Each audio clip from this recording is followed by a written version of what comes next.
সম্মানিত উপস্থিতি, আপনারা কি কেউ বলতে পারবেন যে এই আরবি মাস কোন মাস চলতেছে? এটা বলতে পারবেন? মুহররম। আলহামদুলিল্লাহ, এটা হচ্ছে আরবি মাস। বছরের একেবারে শুরুর মাসটা হচ্ছে মুহররম। মুহররম মাস শুরু হয়ে আজকে ৮ তারিখ। এই মাসের একটা আলোচিত দিবস আছে, যেই দিন সম্পর্কে আমরা সবাই অবগত। সবাই এই দিনে কিছু না কিছু করতে চাই বা এই দিনে আমরা স্মরণীয় কিছু কাজ করে থাকি। সেই দিনটার নাম হচ্ছে মুহররমের 10 তারিখ, আশুরা দিবস। এবার মনে হয় সবারই হুসাইন রাদিয়াল্লাহু তাআলা আনহুর কথা মনে মনে স্মরণ হচ্ছে, ঠিক কিনা বলেন? কারণ এই দিনেই হুসাইন রাদিয়াল্লাহু তাআলা আনহুকে কারবালার প্রান্তরে নির্মমভাবে হত্যা করে শহীদ করা হয়েছিল। আমরা এই কারবালার প্রান্তর, এই নির্মম দিন সহ আরও বিশেষ কিছু দিন বা বিশেষ কিছু ঘটনা এই দিবসে ঘটেছে, যেটা আমরা অবগত নয়, যেটা আমরা জানি না, জানার চেষ্টাও করি না। আসলেও আমাদের জানা উচিত যে মুহররমের 10 তারিখ এটি কিন্তু মুসলমানদের জন্য একটি আনন্দের দিন। কিসের দিন? আনন্দের দিন। মনে করতে পারেন যে হুসাইন রাদিয়াল্লাহু তাআলা আনহু এই দিনে শহীদ হলো, আর হুজুর বলছে যে এই দিন আনন্দের দিন। বিষয়টা কেমন? মনে মনে প্রশ্ন থাকতে পারে। প্রশ্ন থাকলে তার উত্তরও পাবেন ইনশাল্লাহ। এই দিনটা আনন্দের দিন। হুসাইন রাদিয়াল্লাহু তাআলা আনহুকে নির্মমভাবে হত্যা করে শহীদ করার অনেক আগে থেকেই এই দিনটি ছিল আনন্দের দিন। যেমন হযরত মুহাম্মদ সাল্লাল্লাহু আলাইহি ওয়াসাল্লাম যখন মক্কা থেকে হিজরত করে মদিনায় আসলেন, তখন মদিনায় উনি নতুন। আসার পরে দেখলেন যে মদিনার ইহুদিরা এই দিনে রোজা রাখেন। কি রাখেন? রোজা রাখেন। তো রাসূল সাল্লাল্লাহু আলাইহি ওয়াসাল্লাম তাদেরকে জিজ্ঞাসা করলেন যে তোমরা এই দিনে রোজা কেন রাখো? তখন তারা জবাব দিতে শুরু করলেন যে এই দিনে আমরা শুকরিয়া আদায় করে খুশি হয়ে আমরা রোজা রাখি। কিসের খুশি? তখন রাসূল সাল্লাল্লাহু আলাইহি ওয়াসাল্লামকে তারা জবাব দিয়ে বললেন যে এই দিনে বনী ইসরাইল অর্থাৎ আমাদের নবী মুসা আলাইহিস সালাম উনি ফেরাউনের হাত থেকে রক্ষা পেয়েছেন, মুক্ত হয়েছেন। সুবহানাল্লাহ।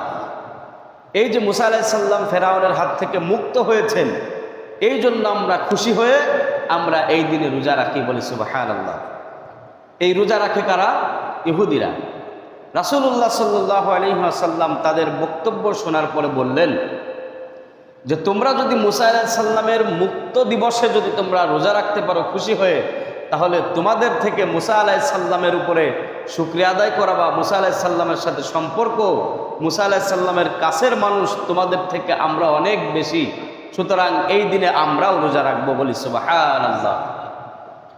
রাসূলুল্লাহ সাল্লাল্লাহু আলাইহি ওয়াসাল্লাম তারপর থেকে আশুরার দিন মুহররমের 10 তারিখ রাসূল সাল্লাল্লাহু আলাইহি ওয়াসাল্লাম রোজা রাখতে শুরু করলেন। সাহাবীদেরকে অনুমতি দিলেন, আদেশ করলেন, শুধু আমি নয়, এই দিনে তোমরাও আমার সাথে রোজা রাখবে, বলি সুবহানাল্লাহ।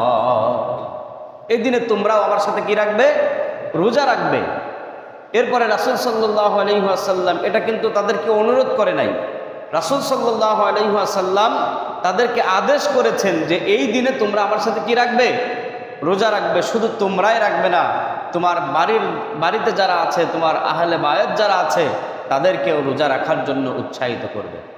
শুধু তোমার আহলে বায়ত যারা, তোমাদের স্ত্রী, তোমাদের সন্তান, বড় বড় যারা আছে তারাই না, তোমার ঘরে যারা আছে, ছোট শিশু যারা আছে, যারা রোজা কোনোভাবে রাখতে পারে, এদেরকেও রোজা রাখার জন্য তোমরা উৎসাহিত করো, বলি সুবহানাল্লাহ। রাসূল সাল্লাল্লাহু আলাইহি ওয়াসাল্লাম এই অনুমতি দেওয়ার পরে সাহাবা আজমাইনরা তাদের সন্তানদেরকে রোজা রাখার জন্য উৎসাহিত করলেন। কিভাবে উৎসাহিত করলেন? রাসূল সাল্লাল্লাহু আলাইহি ওয়াসাল্লামের এই কথার পরে তারা তাদের সন্তানদেরকে রোজা রাখার জন্য আদেশ করলেন, এবং রোজা রেখে যাতে তারা সময় পার করতে পারে, সময় কাটাতে পারে, এই জন্য সাহাবা আজমাইন রিদওয়ানুল্লাহি তাআলা তারা কি করলেন? তারা তাদের সন্তানদেরকে খেলনা কিনে দিলেন, যাতে করে তারা রোজা রেখে খেলা করতে করতে তাদের সময়টা পার করে ফেলে। কেন? এই রোজার কি এমন ফজিলত, কি এমন গুরুত্ব যে রাসূল সাল্লাল্লাহু আলাইহি ওয়াসাল্লাম তাদেরকে আদেশ করলেন এবং ছোট বাচ্চাদেরকেও রোজা রাখার জন্য উৎসাহিত করলেন? এর ফজিলত হচ্ছে রাসূলুল্লাহ সাল্লাল্লাহু আলাইহি ওয়াসাল্লাম বলেন, আব্দুল্লাহ ইবনে আব্বাস রাদিয়াল্লাহু তাআলা আনহু থেকে বর্ণিত, রাসূল সাল্লাল্লাহু আলাইহি ওয়াসাল্লাম ঘোষণা করলেন যে যারা আশুরার দিনে রোজা রাখবে, আশুরার দিনে রোজা রাখবে, তাদের 1 বছর পূর্বের 1 বছরের গুনাহ আল্লাহ তাআলা মাফ করে দিবে। বলি সুবহানাল্লাহ। দেখেন, একটা রোজা যদি আপনি রাখতে পারেন তাহলে আপনার আগের বছরের সব গুনাহ আল্লাহ রাসূল বলতেছে আমি ধারণা করি যে আল্লাহ তাআলা মাফ করে দিবেন। তাহলে বলেন যে আমাদের আমলনামায় গুনাহ আছে না নাই? আছে না? তাহলে আমরা সেই গুনার কথাগুলো স্মরণ করে রাসূল সাল্লাল্লাহু আলাইহি ওয়াসাল্লাম এই দিনে রোজা রাখতে বলেছেন খুশি হয়ে, এই জন্য আমরা কি রোজা রাখতে পারবো ইনশাল্লাহ? তাহলে বলেন, এটা কি শোক দিবস নাকি খুশির দিবস? আনন্দের দিবস। তাহলে রাসূল সাল্লাল্লাহু আলাইহি ওয়াসাল্লাম এই অনুমতি দিয়ে দিলেন। এরপর রাসূল সাল্লাল্লাহু আলাইহি ওয়াসাল্লামের স্ত্রী আম্মাজান হাফসা রাদিয়াল্লাহু তাআলা আনহা বলেন, রাসূল সাল্লাল্লাহু আলাইহি ওয়াসাল্লাম 4টা আমল কখনোই ছেড়ে দিতেন না। কয়টা আমল? 4টা আমল। তার 1 নাম্বার হচ্ছে মুহররম মাসের যে 10 তারিখের আশুরা দিবসের যে রোজা, এই রোজা আল্লাহ রাসূল কখনোই ছেড়ে দেয় নাই। রাসূল সাল্লাল্লাহু আলাইহি ওয়াসাল্লাম বলেছেন যে ইহুদিরা তো এই দিনে রোজা রাখে একটা, আমরা ইহুদিদের মতো রোজা রাখবো না, আমরা রোজা রাখবো 2টা। কয়টা রোজা রাখবো? 2টা। রাসূল সাল্লাল্লাহু আলাইহি ওয়াসাল্লাম বললেন যে আমরা 9 এবং 10 তারিখ রোজা রাখবো, 9 এবং 10 তারিখ। তবে যদি কোনো মানুষ কোনোভাবেই 9 তারিখ মিস করে ফেলে, ফেল করে ফেলে, তাহলে ইহুদিদের মতো যেন হয়ে না যায়, এই জন্য 11 তারিখ রোজা রাখবো। আল্লাহ রাসূল বললেন যে আমি যদি বেঁচে থাকি তাহলে সামনের বছর আমি 9 এবং 10 তারিখ আমি রোজা রাখবো। রাসূল সাল্লাল্লাহু আলাইহি ওয়াসাল্লাম পরের বছর আর বেঁচে ছিলেন না। তার মানে কি, আজকে যদি 8 তারিখ হয় তাহলে 9 তারিখ কবে হচ্ছে? আগামীকাল। আজকে রাত্রেই সেহরি খেয়ে আশুরার এই দিবসের রোজা আমরা কি রাখবো ইনশাল্লাহ। শুধু 9 তারিখ না, 9 এবং 10 তারিখ, শনি এবং রবি। যদি কোনো মানুষের কালকের রোজা কোনোভাবে মিস হয় তাহলে রবি এবং সোম আমরা রাখবো তো ইনশাল্লাহ? ইনশাল্লাহ। ইনশাল্লাহ খুব অল্প সংখ্যক লোক বলেছেন, তার মানে আপনাদের নিয়তটা এখনও পুরোপুরি হয় নাই। এখন এখানে বসেই নিয়ত করে ফেলেন। আমরা গুনাহের ভিতরে নিমজ্জিত আছে, আমাদের আমল নামায় অনেক গুনাহ আছে। কোনোভাবেই আমরা যদি এটা মাফ করাই নিতে পারি তাহলে আমাদের মতো ভাগ্যবান আর কি হতে পারে? এই দিবস যে আমরা পেয়ে গেছি, এর থেকে খুশির শুকরিয়া আর কি হতে পারে? সম্মানিত হাজিরিন, আমরা নিয়ত করে ফেলবো আগামীকাল এবং পরশুদিন আমরা রোজা রাখবো ইনশাল্লাহ। এরপরে এই মাসে এই দিনে অনেক ঘটনা কিন্তু ঘটেছেন। অলৌকিক 10টি ঘটনার কথা আমরা হাদিস শরীফ সরাসরি বলা যাচ্ছে না, হাদিস যারা লিখেছেন তাদের মাধ্যমে, তাদের উলামায়ে কেরামদের মাধ্যমে আমরা জানতে পেরেছি যে 10টি অলৌকিক ঘটনা এই দিনে ঘটেছে। তার একটি হচ্ছে মুসা আলাইহিস সালাম যখন তাকে ফেরাউন তার দলবল নিয়ে যখন পিছন থেকে ধাওয়া করলো, মুসা আলাইহিস সালাম তার সৈন্য সামর্থ্য, তার সাহাবীদেরকে নিয়ে যখন পালানোর জন্য চেষ্টা করলেন, তখন সামনে বেঁধে গেল নদী, সাগর, 3 দিকে শত্রু, সামনে নদী, সামনে সাগর। তখন কি করবে? সাহায্য চাইল আল্লাহ তাআলার কাছে। তার সাথে যারা ছিল তারা সবাই পেরেশান হয়ে যাচ্ছে যে এখন হয়তো আমাদের অবস্থা খারাপ হয়ে যাবে। মুসা আলাইহিস সালাম তাদেরকে আশ্বাস দিয়ে বললেন যে আমরা একা নয়, আমাদের সাথে কে আছেন? আল্লাহ। তখন আল্লাহ তাআলার কাছে সাহায্য চাইলেন। আল্লাহ তাআলা বললেন, মুসা তোমার হাতে ওটা কি? মুসা আলাইহিস সালাম বললেন যে আমার হাতে লাঠি।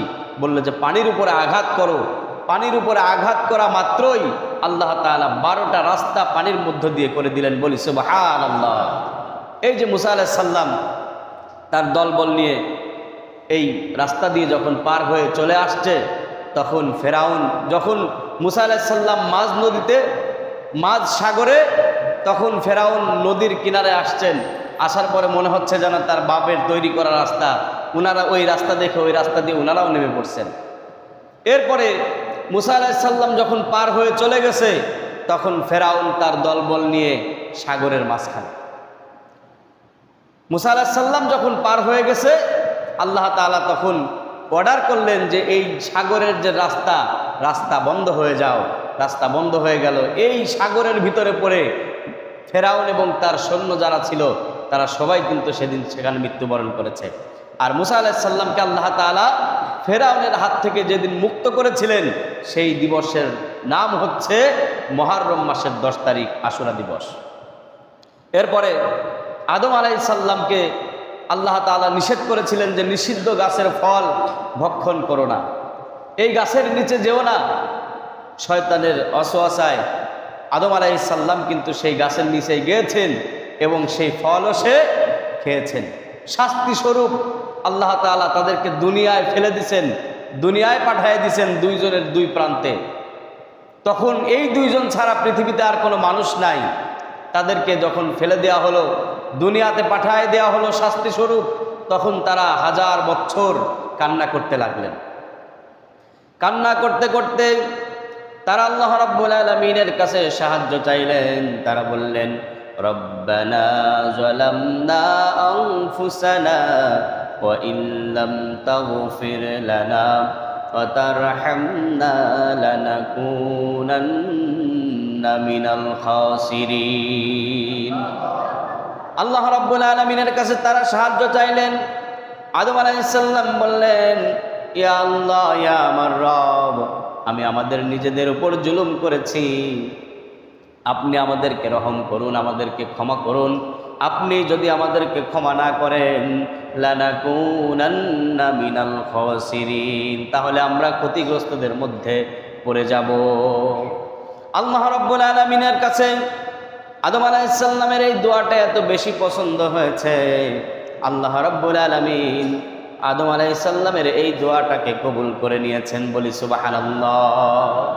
যেদিন আল্লাহ তাআলা আদম আলাইহিস সালামের এই দোয়া কবুল করেছিলেন, তাদেরকে মুক্ত করেছিলেন, সেই দিনটার নাম ছিল মুহররম মাসের 10 তারিখ, আশুরা দিবস। বলি সুবহানাল্লাহ। এরপরে হযরত ইউনূস আলাইহিস সালাম যখন তাদের লোকজনকে ফেলে রেখে আল্লাহ তাআলার অনুমতি না নিয়ে যখন তার কওম ছেড়ে অন্যত্রে চলে গেলেন, অন্যত্রে যাওয়ার জন্য যখন জাহাজে উঠলেন, নৌকায় উঠলেন, নৌকা থেকে এক পর্যায়ে তাকে ফেলে দেওয়া হলো। মাছ এসে যখন তাকে খেয়ে ফেললো, মাছের পেটের ভিতরে সে অনেক দিন ছিলেন, প্রায় 40 দিন। 40 দিন যাবৎ মাছের পেটের মধ্যে আল্লাহর জিকির করেন, আল্লাহর কাছে সাহায্য চায়। ইউনূস আলাইহিস সালাম আল্লাহ রাব্বুল আলামিনের কাছে সাহায্য চাইলেন। লা ইলাহা ইল্লা আনতা সুবহানাকা ইন্নী কুনতু মিনাজ জালিমিন। ইউনূস আলাইহিস সালাম আল্লাহ রাব্বুল আলামিনের কাছে সাহায্য চাইলেন, আল্লাহর কাছে বললেন, ইয়া আল্লাহ, আমি আমার নিজের উপরে জুলুম করেছি, আপনি আমাকে ক্ষমা করুন। আল্লাহ রাব্বুল আলামিন ইউনূস আলাইহিস সালামের এই দোয়ার জবাবে বললেন, ফাস্তাজাবনা লাহু ওয়া নাজ্জাইনাহু মিনাল গাম্মি ওয়া কাযালিকা নুনজিল মুমিনিন।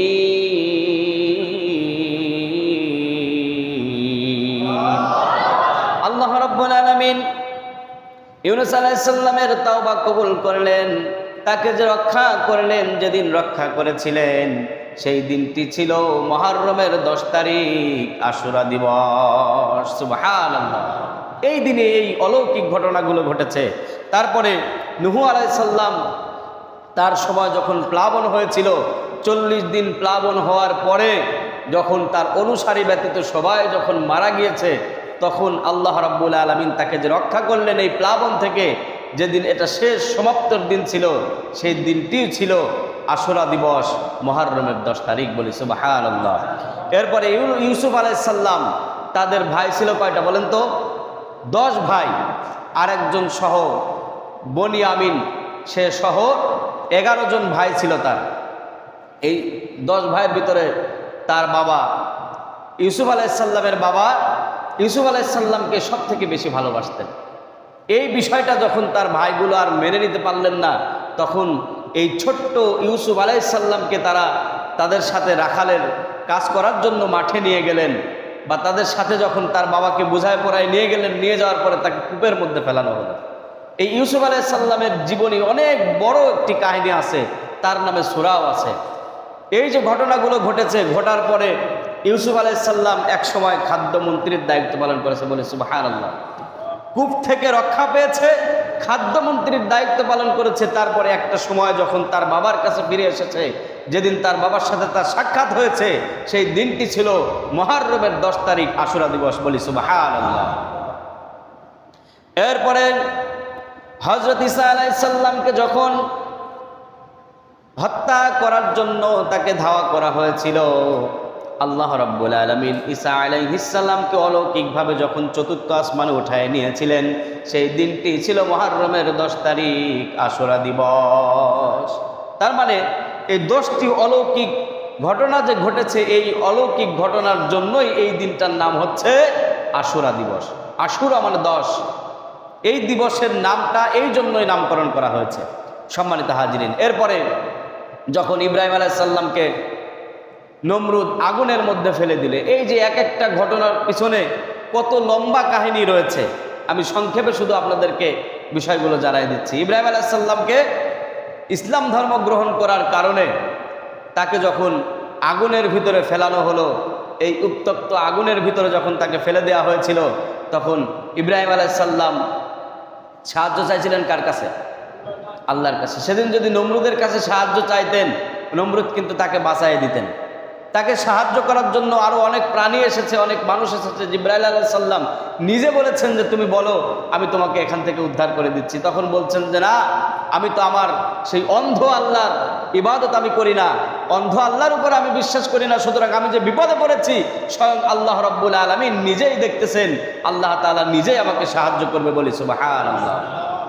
এই কথা বলার সাথে সাথে আয়াত নাজিল করা হয়ে গেল, কুলনা ইয়া নারু কুনি বারদাও ওয়া সালামান আলা ইব্রাহিম। আল্লাহ রাব্বুল আলামিন আগুনকে অনুমতি দিয়ে দিলেন, হে আগুন, তুমি আমার ইব্রাহিমের জন্য আরামদায়ক ঠান্ডা হয়ে যাও, বলি সুবহানাল্লাহ। আরামদায়ক ঠান্ডা, বেশি ঠান্ডা না।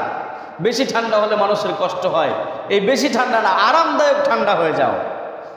এই যে যেদিন ইব্রাহিম আলাইহিস সালাম আগুন থেকে মুক্ত হয়েছিলেন, আল্লাহ তাআলা তাকে সাহায্য করেছিলেন, সেই দিনটিও ছিল মুহররমের 10 তারিখ, আশুরা দিবস, বলি সুবহানাল্লাহ। এরপরে দাউদ আলাইহিস সালাম, তার ঘটনাও আপনারা শুনেছেন। তার গায়ে একটা সময় এত ফোট বেরোয়ছিল যে সে আর গা থেকে চামড়া খসে খসে পড়ে যাচ্ছিল, এরকম একটা অবস্থায় তার মুখটা আল্লাহ তাআলা, জবানটা আল্লাহ তাআলা ভালো রেখেছিলেন, কারণ সে আল্লাহ তাআলার কাছে বলেছিলেন যে আমার দেহের সব কিছু যদি খসে পচে গলে যায়, আমার কোনো আফসোস নাই, আপনি আমার এই জবানটা ঠিক রাখবেন, কারণ যাতে আমি আমার এই জবান দিয়ে আমি আপনার নামের জিকির করতে পারি, বলি সুবহানাল্লাহ। এই যে দাউদ আলাইহিস সালামের তাওবা যেদিন আল্লাহ তাআলা কবুল করেছিলেন, সেই দিনটি ছিল মুহররমের 10 তারিখ, আশুরা দিবস, বলি সুবহানাল্লাহ। এরপরে ইয়াকুব আলাইহিস সালাম, ইউসুফ আলাইহিস সালামের পিতা, উনি কিন্তু অন্ধ হয়ে গেছিলেন, ছেলের জন্য কাঁদতে কাঁদতে অন্ধ হয়ে গেছে, চোখে দেখে না। যেদিন তার বাবার সাথে সাক্ষাৎ করা হয়েছে, তার বাবার সাথে যেদিন তার সাক্ষাৎ হয়েছে, সেই দিন হযরত ইয়াকুব আলাইহিস সালাম তার দৃষ্টি শক্তি ফিরে পেয়েছেন, সে জ্যোতি ফিরে পেয়েছেন। যেদিন সে জ্যোতি ফিরে পেয়েছেন, সেই দিনটির নামও ছিল মুহররমের 10 তারিখ, আশুরা দিবস, বলি সুবহানাল্লাহ। এই যে 10টি অলৌকিক ঘটনার কারণে এই দিনের নামকরণ করা হয়েছে আশুরা দিবস। এরপরে আসুন, এই দিনের মূল শিক্ষা হচ্ছে রোজা রাখা, আল্লাহ তাআলার শুকরিয়া আদায় করা। এখন এই যে বিজয় দিবসে একটি অঘটনা ঘটে গেছে হযরত হুসাইন রাদিয়াল্লাহু তাআলা আনহুর সাথে, যে কারবালার প্রান্তরে তাকে শহীদ করা হয়েছিল। এই শহীদ করা হয়েছিল কেন? উনি কিন্তু জানতেন যে সেখানে গেলে নির্ঘাত আমার মৃত্যু হবে, তারপরেও সে সেখানে গিয়েছিলেন। কেন গিয়েছিলেন?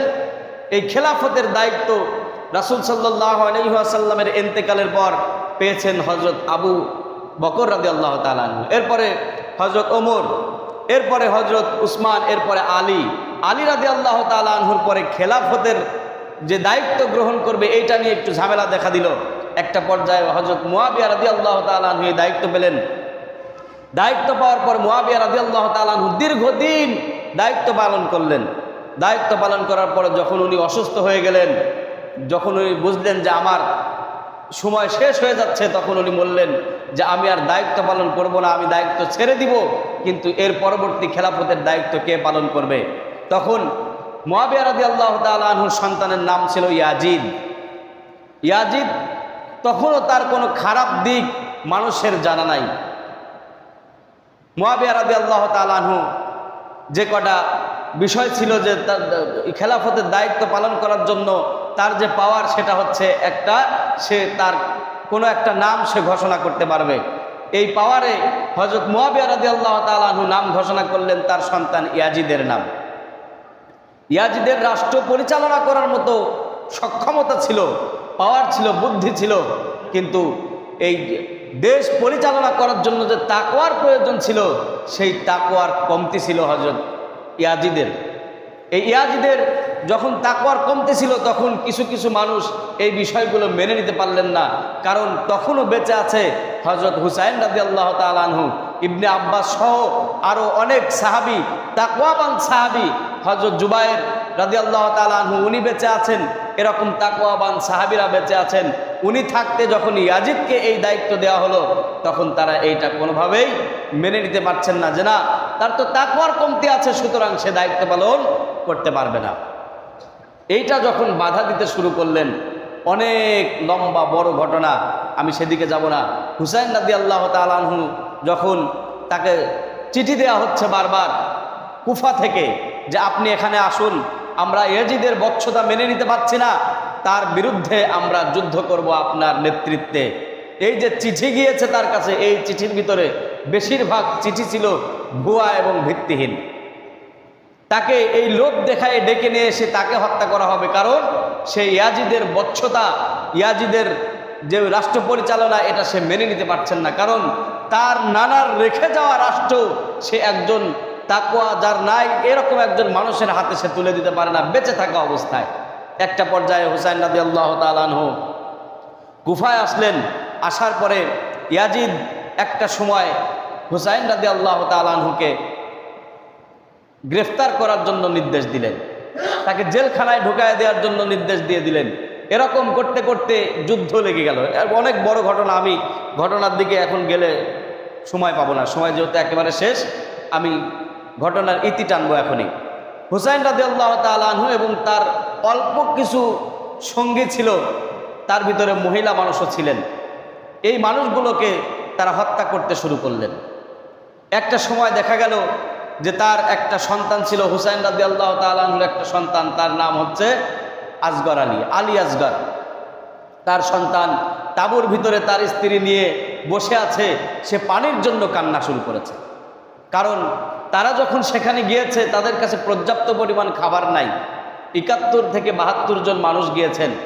এই যে ছোট্ট নাবালক শিশু, তার মায়ের বুকের দুধ পাচ্ছে না, একটা সময় খাবার না পাওয়ার কারণে দুধ শুকিয়ে গেছে, দুধ দিতে পারতেছে না।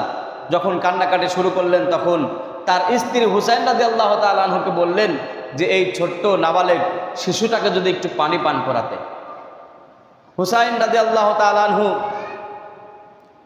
তার সন্তানকে নিয়ে কাফেরদের তীরের সামনে ধরলেন, বললেন যে তোমাদের সাথে আমার শত্রুতা থাকতে পারে, আমার সাথে তোমাদের শত্রুতা থাকতে পারে, কিন্তু আমার এই ছোট্ট নাবালেগ এই শিশুর সাথে তো তোমাদের কোনো শত্রুতা নাই।